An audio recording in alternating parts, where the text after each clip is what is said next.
നേതാക്കന്മാർ പലരും ഒരുപക്ഷെ നമ്മുടെ മുമ്പിലേക്ക് ഗുഡ് മോർണിംഗ് കേരളത്തിലേക്ക് വന്നേക്കാം. എളമരം കരീം അവിടെ നടക്കുന്നു. നടക്കാനൊക്കെ വലിയ ബുദ്ധിമുട്ടാണ്. അപ്പോഴത്തേക്ക് ഒരു വിഭാഗം മാധ്യമപ്രവർത്തകർ കൂടി ഇപ്പുറത്ത് തോമസ് ഐസക് ഉണ്ട്. തോമസ് ഐസക്കിനെ മാതൃഭൂമിയുമായി തോമസ് ഐസക് സംസാരിക്കുന്നു. എ വി ജയരാഘവൻ അങ്ങോട്ട് പോകുന്നുണ്ട്. പ്രകാശ് കാരാട്ട് പക്ഷേ ഇക്കാര്യത്തിൽ എല്ലാവരും ഒന്ന് അടുക്കാൻ മടിച്ചിങ്ങനെ നിൽക്കുന്നു. ആരോട് സംസാരിക്കുന്നില്ല എന്നുണ്ട്. അദ്ദേഹം വളരെ ഒറ്റയ്ക്ക് നടന്നിങ്ങനെ പോകുന്നത് കണ്ടു. അങ്ങനെ ഈ കാഴ്ചകളും ഈ രാഷ്ട്രീയവും ഈ സർവ്വദേശീയ മഹിളാ ദിനവും എല്ലാം കൂടി ചേർന്ന ഒരു സാഹചര്യമാണ്. അങ്ങനെ ഇതിപ്പോ ആകെപ്പെട്ടു. ഒരു ഭാഗത്തൂടെ മുമ്പിൽ നിന്നും ധനകാര്യമന്ത്രി വരുന്നു, ഇപ്പുറത്ത് മുൻ ധനകാര്യമന്ത്രി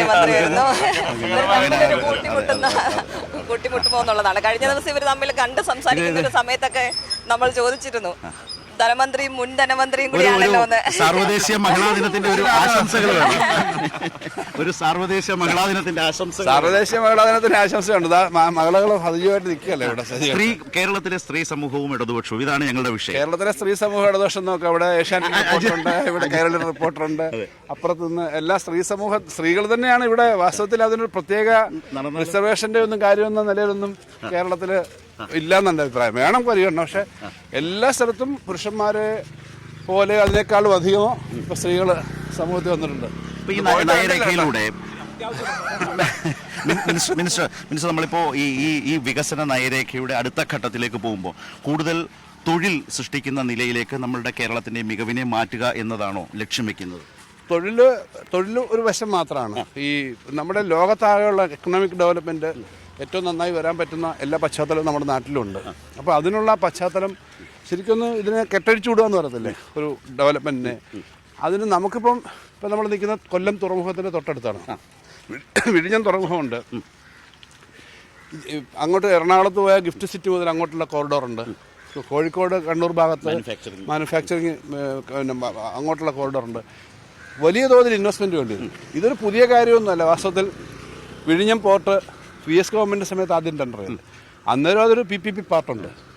ഇത് കേട്ടാൽ ഇപ്പോൾ ആൾ വിചാരിക്കുന്ന ഉള്ള ഫാക്ടറി ഗവൺമെൻറ്റിൻ്റെ കുറേ പൊതുമേഖല എന്ന് പറഞ്ഞാൽ ചില കമ്പനികളെല്ലാം കൂടെ വിൽക്കാൻ പോകും. അങ്ങനല്ല. ഇതിനെല്ലാം സ്ട്രെങ്തൻ ചെയ്യാൻ വേണ്ടി പരമാവധി ക്യാപിറ്റൽ വേണം. അപ്പോൾ കഴിഞ്ഞ ബഡ്ജറ്റിൽ നമ്മൾ പറഞ്ഞിരുന്നു കേരളത്തിൻ്റെ ഇപ്പോഴത്തെ സാധ്യത ഗ്രോത്ത് വികസന മേഖല കൊണ്ടുവരണമെന്ന് പറഞ്ഞിരുന്നു. ഇത് തന്നെയാണ് സാവിൻ്റെ ഏരിയയാ. ഒന്നിച്ചു പറഞ്ഞാൽ അത് കഴിഞ്ഞു. അങ്ങനല്ല, ഒന്നിച്ചല്ലേ പറയണ്ട. ധനകാര്യമന്ത്രി താങ്കളുടെ കയ്യിൽ തന്നിട്ട് ഇവരുടെ വിചാരം പൊതുമേഖല എല്ലാം വിൽക്കാൻ കേരളത്തിന്റെ ധനകാര്യമന്ത്രിയെയും CITU ജനറൽ സെക്രട്ടറി ഒന്നിച്ചേർത്ത് ചോദിക്കണം. ഈ മൂലധന നിക്ഷേപം വരുമ്പോൾ ഈ വലതുപക്ഷ താല്പര്യമുള്ള ആളുകൾ വലിയ തോതിൽ ആധി പ്രകടിപ്പിച്ചു തുടങ്ങിയിട്ടുണ്ട്. ഇന്നലെ രാത്രി മുതൽ ഇത് കേൾക്കേ 1957 കമ്മ്യൂണിസ്റ്റ് പാർട്ടി ആദ്യ അധികാരത്തിൽ വന്നു. EMS ആണ്. EMSനെ വെല്ലുവിളിക്കുന്ന മാർക്സിസ്റ്റ് ഇവിടെ ആരുമില്ലല്ലോ. ആ ഗവൺമെൻറ്റാണ് ബിർളയുടെ ഫാക്ടറി മാവൂരിൽ കൊണ്ടുവരാൻ മുൻകൈയെടുത്തത്. ഭൂമി നമ്മൾ അക്വയർ ചെയ്ത് കൊടുത്തു, അവിടെ സ്ഥാപിച്ചു ദീർഘകാലം. ഇത് കമ്മ്യൂണിസ്റ്റ് പാർട്ടിയുടെ നയത്തിന് വ്യതിചലിച്ചതാണെന്ന് ആരെങ്കിലും പറഞ്ഞിട്ട് വല്ല കാര്യം കിട്ടും. വ്യവസായ നിക്ഷേപങ്ങൾ വരിക, തൊഴിൽ സൃഷ്ടിക്കുക എന്നതാണ് LDF ഗവൺമെൻറ്റിൻ്റെ നയം. അല്ലാതെ ദാരിദ്ര്യം സമമായി പങ്കുവെക്കലല്ല മാർക്സിസം.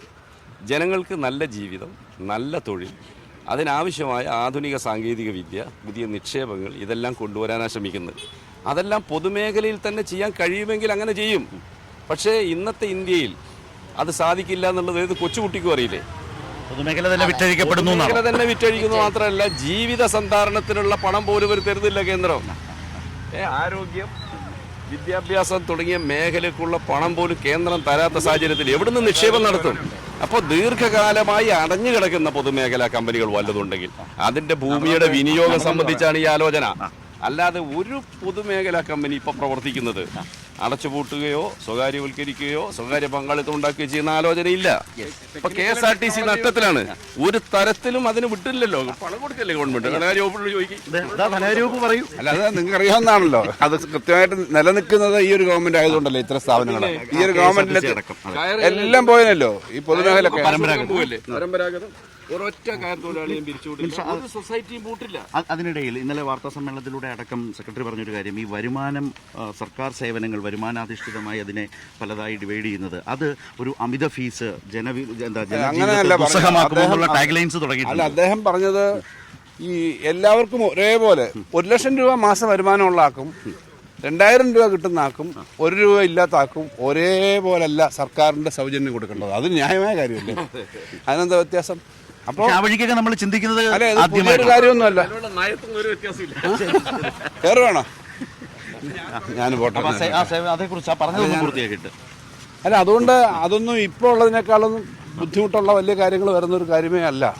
ഒക്കെ സ്വാഭാവികമായിട്ടുള്ള കാര്യമല്ലാതെ ഒരു കാര്യവും ചെയ്തു വരുന്നില്ല. സാധാരണ ജനങ്ങളിൽ നിന്ന്, അടിസ്ഥാന ജനവിഭാഗങ്ങളിൽ നിന്ന്, കമ്മ്യൂണിസ്റ്റ് പാർട്ടിയുടെ ഒരു ബേസിൽ നിന്ന് മാറിയിട്ടാണ്, ഷിഫ്റ്റിംഗ് ആണെന്ന നിലയിലേക്ക് അതിനെ എന്താണ് മറുപടി? അങ്ങനൊരു മാറ്റവും ഇല്ല. ലോകത്തെ ഏറ്റവും കൂടുതൽ ഡെവലപ്മെന്റ് നടത്താനും അത് ജനങ്ങൾക്ക് ഡിസ്ട്രിബ്യൂട്ട് ചെയ്യാനും പറ്റുന്നു. സാധാരണക്കാർക്കെല്ലാം ഈ വികസന നേട്ടങ്ങൾ ഉണ്ടാവാൻ വേണ്ടി പറ്റുന്ന തരത്തിലേക്കുള്ള നയങ്ങളാണ്. ഇടതുപക്ഷം ഇക്കാര്യങ്ങൾ ഈ പുതിയ സമൂഹത്തോട്, ഇടത്തരം മധ്യവർഗത്തോട് പറയുമ്പോൾ അത് അവർ ഏറ്റവും അധികം ഏറ്റെടുക്കുന്ന ഒരു നിലയിലേക്കുള്ളൊരു റാപ്പോ ഇടതുപക്ഷവും ആ നിലയിൽ ആ കമ്മ്യൂണിറ്റിയും തമ്മിൽ കേരളത്തിൽ കൂടുതലായി വന്നു കഴിഞ്ഞോ?